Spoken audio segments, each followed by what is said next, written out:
नमस्कार सभी को। तो जैसा कि आप सभी जानते हैं 11th क्लास में आपका चैप्टर चल रहा है फिजिक्स में यूनिट्स एंड डायमेंशन। तो यूनिट्स एंड डायमेंशन के अंतर्गत मैंने आपको बताया था कि डायमेंशंस की हेल्प से आप क्या क्या कर सकते हैं, यानी आपके मेन हेडिंग क्या है, एप्लीकेशंस ऑफ डायमेंशन।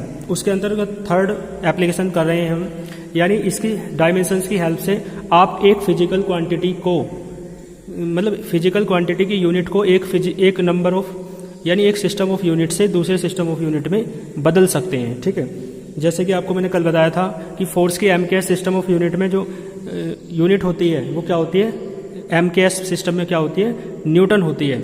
लेकिन फोर्स की जो यूनिट होती है सीजीएस सिस्टम में वो क्या होती है, डाइन होती है। इसलिए वहाँ से एक रिलेशन निकल के आया था, न्यूटन को डाइन में बदलना था तो 1 न्यूटन कितना निकल के आया, 10⁵ डाइन। इसके बाद एक क्वेश्चन मैंने आपको घर से दिया था, तो आइए, यानी जूल को अर्ग में बदलना है। जूल जो है आपकी एनर्जी की यूनिट है इन एमकेएस सिस्टम ऑफ यूनिट, और अर्ग जो है आपकी एनर्जी की यूनिट है in CGS system of unit. तो आपको जूल को अर्ग में बदलना है, यानी अर्ग और जूल के बीच एक रिलेशन प्रोड्यूस करना है। आइए देख लेते हैं। देखो, जैसा कल मैंने आपको कराया था तो फर्स्ट पार्ट तो बिल्कुल सेम रहेगा। आप इसी प्रकार लिखेंगे कि m1 L1 T1 जो है ना डायमेंशंस है, m1 मास की है, L1 लेंथ की और T1 किसकी है, टाइम की है रेस्पेक्टिवली। इसलिए कह रहे हैं क्योंकि m1 का मतलब मास, L1 का मतलब लेंथ, T1 का मतलब टाइम, यानी क्रम से है। और ये किस में है, 1 1 आ रहा है, इसका मतलब in first system of units, पहले सिस्टम ऑफ यूनिट्स में। एंड m2 L2 T2 के लिए क्या आ जाएगा, बिल्कुल इसी प्रकार लिखेंगे रेस्पेक्टिवली। ये किस में है, सेकंड सिस्टम ऑफ यूनिट्स में। इसके बाद आपको पता है क्या करना होता है, नंबर सेकंड पॉइंट में आप क्या करते हैं, नंबर सेकंड पॉइंट में आप क्या करते हैं, ठीक है। तो क्या कर लेते हैं, n1 लिखते हैं और फिर आप लिखते हैं, ठीक है ना, n1 और इसकी पावर कितनी लिखते हैं, इसके देखो m1 की पावर a, L1 की पावर b और T1 की पावर c। इधर n2 लिखते हैं, m2 की पावर a, L2 की पावर b और T2 की पावर c, बिल्कुल कल की तरह ही यहाँ तक। इसके बाद आप क्या करते हैं, देखो ये जो n2 की वैल्यू निकाल लो यहाँ से। जब n2 की आप वैल्यू निकालोगे तो आप खुद समझ सकते हैं, m1/m2 होल पावर a, बिल्कुल कल की तरह ही है ना यहाँ तक। तो इस प्रकार से आप कर लेंगे। फिर उसके बाद देखो ये पॉइंट समझने का है, on comparing the above equation, जो ऊपर वाली इक्वेशन है, ये वाली इक्वेशन 1, इसकी कंपैरिजन करनी है डायमेंशन ऑफ एनर्जी, एनर्जी की डायमेंशन से, क्योंकि जूल और अर्ग दोनों ही किसकी यूनिट है, एनर्जी की। तो एनर्जी की डायमेंशन आप जानते हैं ml² T⁻²।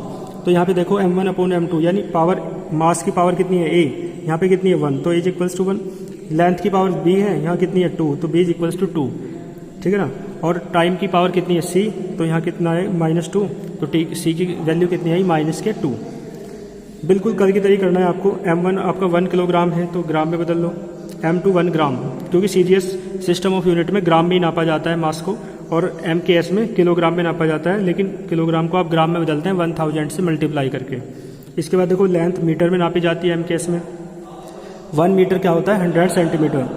L2 आपका लेंथ किस में नापी जाती है, सीजीएस सिस्टम में सेंटीमीटर में नापी जाती है, इसलिए 1 सेंटीमीटर लिख दिया।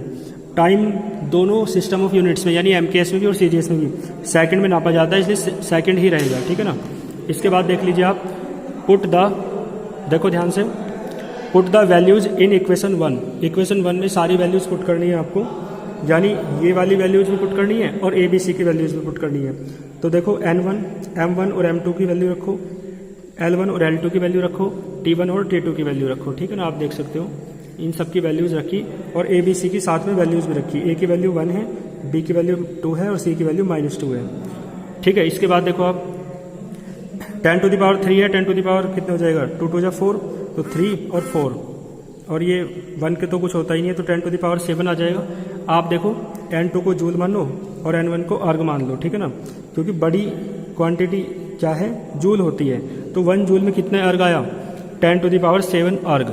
इसका मतलब है जूल तो बड़ी यूनिट है और अर्ग क्या है, एक स्मॉल यूनिट है। तो ये यहाँ तक आपको समझ में आया होगा। आइए एक क्वेश्चन और देख लेते हैं इस तरीके का। देखो यहाँ पे लिखा हुआ है the value of capital G, capital G की जो वैल्यू है ना सीजीएस सिस्टम ऑफ यूनिट्स में, वो कितनी होती है, 6.67 × 10⁻⁻8 डाइन सेंटीमीटर स्क्वायर पर ग्राम स्क्वायर। तो कैपिटल जी की जो वैल्यू है वो किस में होती है, सीजीएस में, तो ये होती है।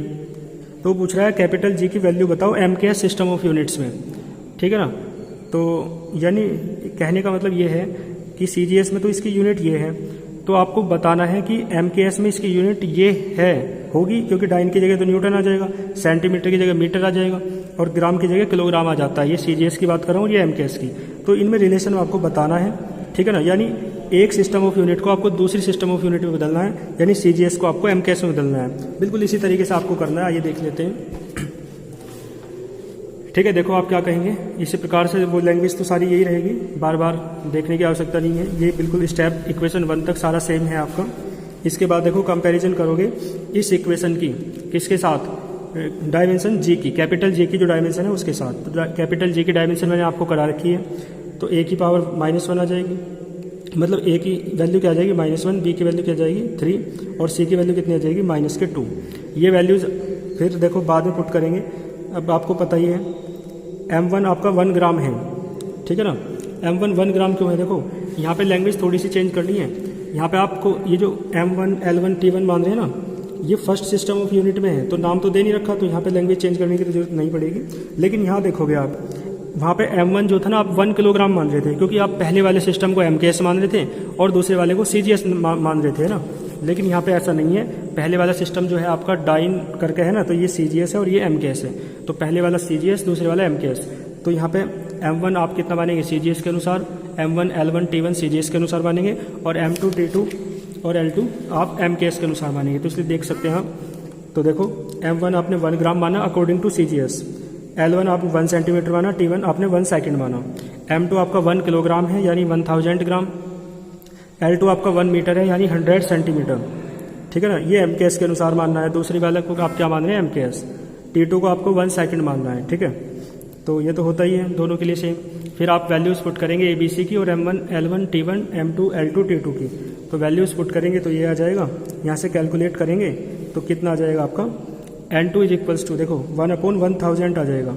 N1 की वैल्यू रखो आप, N1 क्या था, जो फर्स्ट सिस्टम ऑफ यूनिट थी, यानी जो CGS में वैल्यूज़ दे रखी थी G की, तो वो कितनी है, इतनी होती है, ठीक है ना। और N2 निकालना है, यानी MKS सिस्टम ऑफ यूनिट्स में निकालनी थी, तो 10 टू द ऊपर पावर जाके -3 हो जाएंगी, तो -8 और -3 कितना हो जाएगा, -11।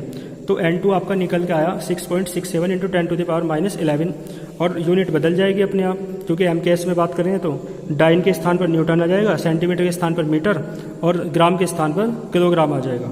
तो यानी आपने जो कैपिटल G की वैल्यू थी वो CGS में दे रखी थी, उसकी यूनिट भी CGS में थी, तो आपने उसे MKS में बदल दिया, यूनिट को भी और वैल्यू को भी, ठीक है। तो यहाँ तक आप देख लेंगे अच्छे से।